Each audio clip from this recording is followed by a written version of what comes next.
Pag ubos ka iyan guys, i-wait feeding ko naman iyan guys. Grabe sa nang tiyaga ta. Kaya nakakuha ako ng mga gulay-gulay sa saod, libre. So mga tig-ara po na. Tigpawa ko.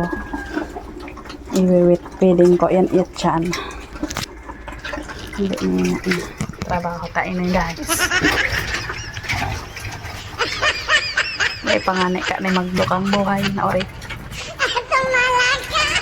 Mapipit-pitan ko ang parabakal.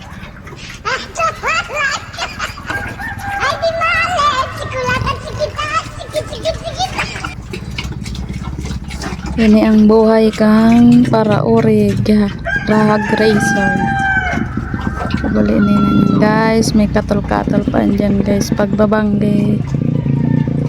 Yan sa toyang palibot kang origa. Piling magdoyan-doyan. Ano daw kung magdoyan-doyan ako ikte. Kapag papakaka. Papaubos ko lang iyan ta. I-wet feeding ko yan pagkatapos kaya. Pag winit feeding mo kaya dahil na yan maubos feeds na yan sayang. Sayang kang feeds.